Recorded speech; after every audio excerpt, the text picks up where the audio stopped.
بسم الله الرحمن الرحيم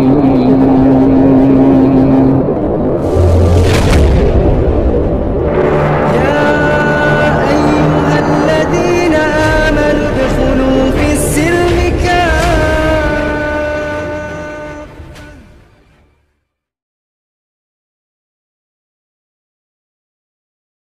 Bismillahirrahmanirrahim. Assalamualaikum warahmatullahi taala wabarakatuh.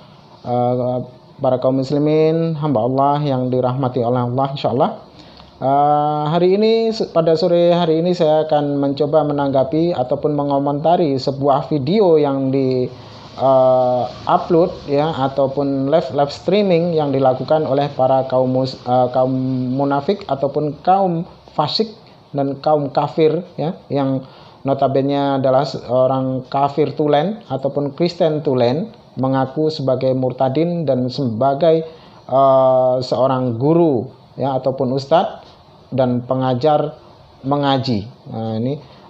Dia telah membuat sesuatu kehinaan ya bagi dirinya sendiri melalui statement-statement ataupun pernyataan-pernyataan dia ya tentang bagaimana konsep-konsep ketuhanan di dalam Islam maupun di dalam Kristen. Oke, demikian video yang dapat saya kutip, akan saya tampilkan di layar dan nanti akan saya komentari. Ya, silakan Pak Aceh. Baik, Assalamualaikum warahmatullahi wabarakatuh. Segala puji dan syukur saya panjatkan kehadirat Tuhan Yesus Kristus, Bapa di surga, yang layak ikan dan diagungkan, dipuji dan disembah. Hanya di dalam nama Yesus Kristus saya berterima kasih dan mengucap syukur. Haleluya, amin.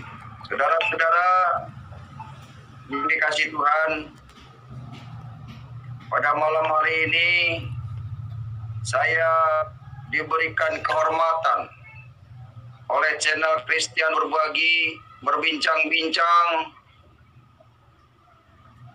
seputar apa yang terdapat di dalam Al-Quran dan di dalam Alkitab. Pada prinsipnya semua manusia itu tidak akan ada yang kekal di dunia ini.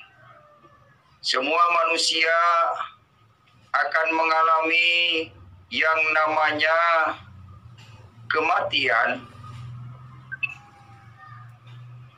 Setiap orang yang berjasad itu akan mengalami kematian.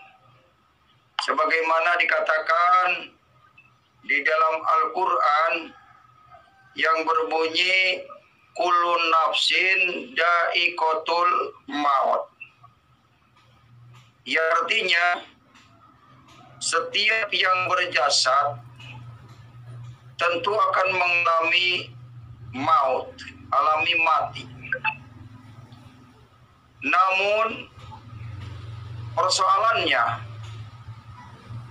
kemana arah tujuan kita kalau nanti sudah mati? Surga atau nerakakah yang akan Tentu yang pertama kita harus melihat kepada petunjuk yang diberikan oleh Tuhan. Di mana itu petunjuknya? Tentu di dalam kitab Tuhan. Kitab Allah namanya Taurat dan Injil. Kalau kita bertindak sesuai dengan apa yang ditentukan oleh Taurat dan Injil, kita memiliki harapan, kita memiliki kepastian. Kalau menurut Taurat dan Injil, orang yang berbuat mengikut Isa Al-Masih atau Yesus itu pasti akan kembali kepada Sang Bapa di surga. Tapi kalau di luar itu, walau huwa bisawab, masuk surga atau neraka, saya tahu itu di luar Kristus. Kenapa demikian? Karena kita tentu harus melihat kepada standar operasional Alkitab. Kalau menyimpang dari kitab suci, tentu kita akan tersesat.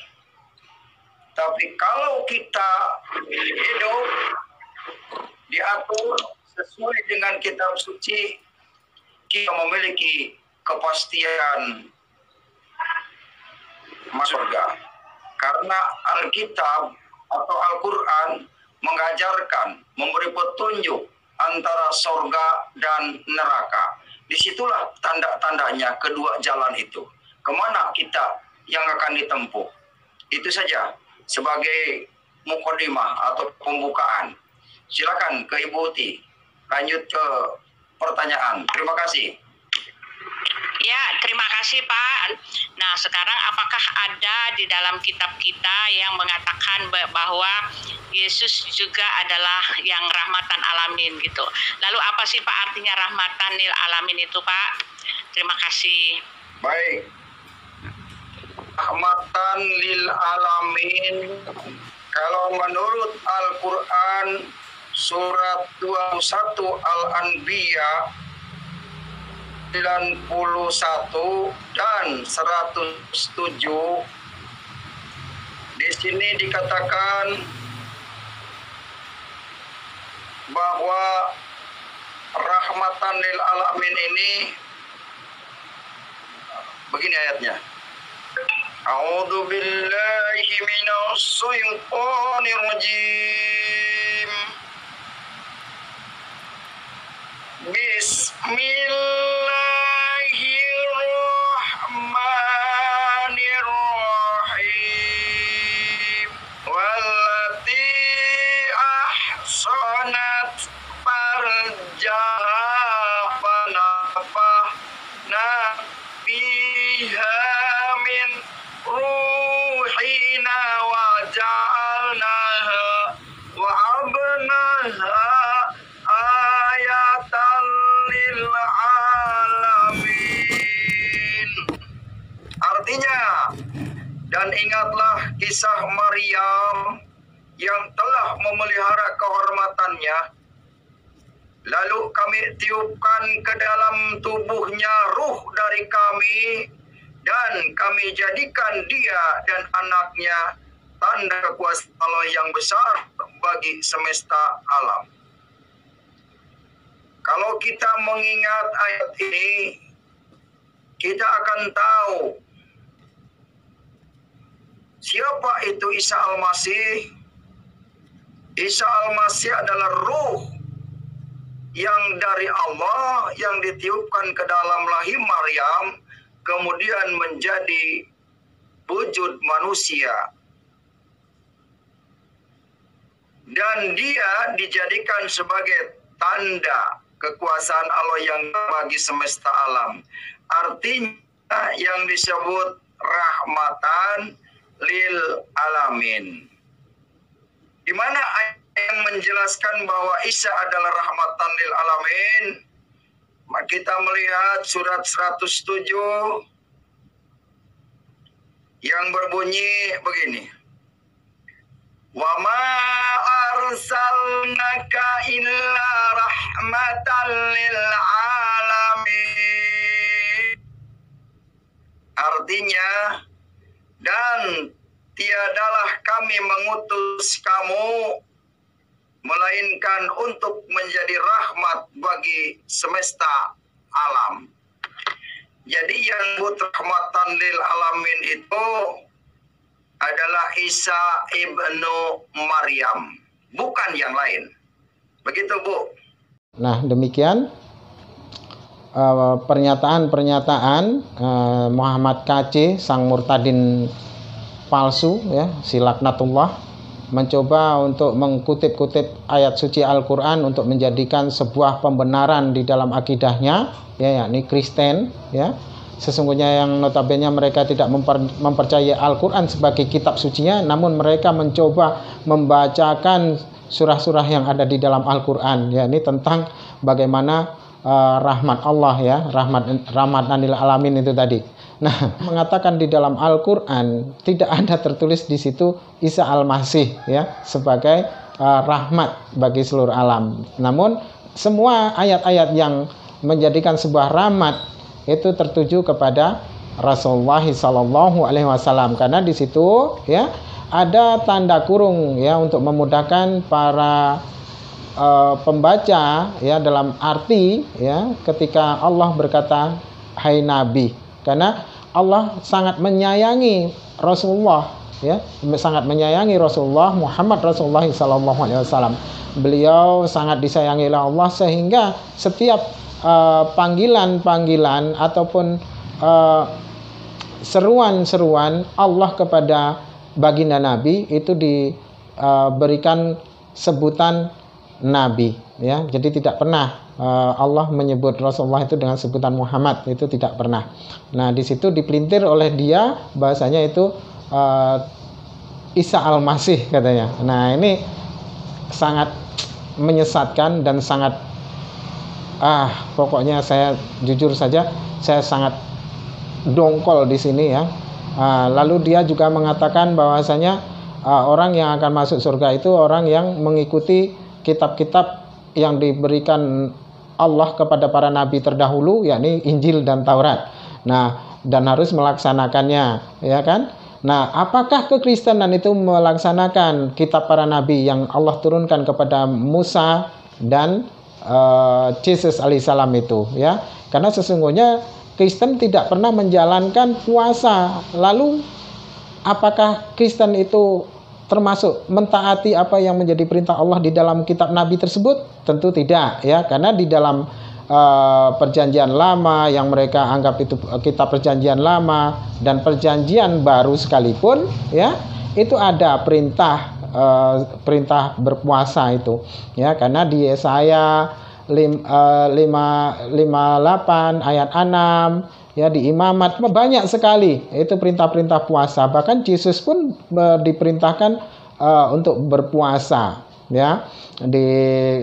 Kalau tidak salah saya di Matius 4 ayat 2 kalau tidak salah saya, ya. Itu di Matius 4 ayat 2 jelas Yesus berpuasa selama 40 hari 40 malam. Lalu apa yang dilakukan oleh Kristen itu kan tidak ada, ya. Sedangkan Kristen kebanyakan dari mereka tidak bersunat, sementara Yesus sendiri bersunat. Nah, namun mereka selalu berkata bahwasanya mereka itu adalah pengikut Kristus, pengikut Yesus, ya. Nah, itu salah besar. Mereka adalah orang-orang yang munafik.